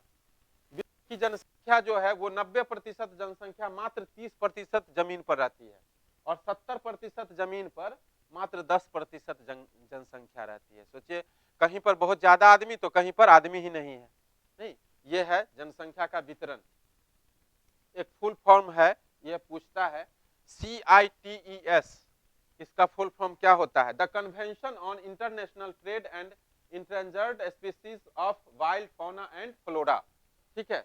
हाँ, सरकारों के बीच यह एक अंतर्राष्ट्रीय समझौता है। इसका उद्देश्य क्या है? इसका उद्देश्य सुनिश्चित करना है कि वन्य प्राणी एवं पौधों के नमूनों के अंतर्राष्ट्रीय व्यापार से उनके जीवन को कोई खतरा नहीं है, और मोटे तौर पर पशुओं की 5,000 जाति और पौधों की 28,000 जाति को इसमें नाम लिखा गया है सुरक्षित के लिए, जैसे भालू, डॉल्फिन, कैक्टस, प्रवाल, आर्किड, येलो, ये सब का उसमें जिक्र किया गया है। ठीक है, ताकि इसका नुकसान नहीं हो। ठीक है। कॉफी का खोज कौन किया था? कॉफी वही जो पीते हैं हम लोग। काल्दी नामक व्यक्ति ने 850 में किया, 850 में ईस्वी में किया था। अरब का निवासी था। कहाँ का? अरब का काल्दी, उसी चरवाहा ने किया था कॉफी का खोज 850 में। स्विट्जरलैंड में कोई भी खनिज तत्व नहीं पाया जाता है। बहुत अच्छा। पूरे दुनिया में सांप कहाँ सबसे ज्यादा पाया जाता है और कहाँ नहीं पाया जाता है? न्यूजीलैंड में एक भी सांप नहीं होता। स्विट्जरलैंड में कोई खनिज तत्व नहीं होता है। 22 मार्च को कौन सा दिवस मनाते हैं? विश्व जल दिवस। कब से मनाते हैं? 1993 से। पृथ्वी सूर्य की ऊर्जा का कितना भाग का जो है प्राप्त करता है? 2 अरबवां भाग। सूर्य से जो ऊर्जा निकलती है उसका 2 अरबवां भाग ही पृथ्वी तक पहुंच पाती है। ठीक है। सतत पोषणीय विकास कहते हैं कि संसाधनों का सावधानी पूर्वक उपयोग, ताकि न केवल वर्तमान पीढ़ी की आवश्यकता पूरी हो बल्कि भविष्य में आने वाली पीढ़ियों की भी आवश्यकता क्या हो? पूरी होती रहे, कभी खत्म ना हो। इस तरह का विकास को क्या कहते हैं? सतत पोषणीय विकास कहते हैं। ठीक है, बस हो गया, खत्म है। थोड़ा सा अपने घर के छत पर वर्षा जल एकत्र करके जल का संग्रहण करना, विभिन्न उत्पादक उपयोग में लाना क्या कहलाता है? संग्रहण कहलाता है। परवाल क्या होता है? देखिए, समुद्र में जो जीव होते हैं ना, छोटे छोटे घोंघा उंघा, तो वो सब जब मर जाता है तो उसका कंकाल एक जगह जाके क्या होता है? जम जाता है, और उसी पर परत दर परत जम जाता है ना, तो उससे परवाल भित्ति का निर्माण हो जाता है। उसी को हम कहते हैं परवाल, है ना। ठीक है, पॉलिप है, उसका ऊपर का कवर होता है। ठीक है, कंकाल होता है, उसी को पॉलिप कहते हैं, समुद्री जंतु का। चलिए, मुख्य तथ्य जो है इसका क्या है कि भारत के राजस्थान और जम्मू कश्मीर में जो पशुचारण होता है वो कैसा पशुचारण होता है? चलवासी, घूम घूम कर पशुचारण, उसी को क्या कहते हैं?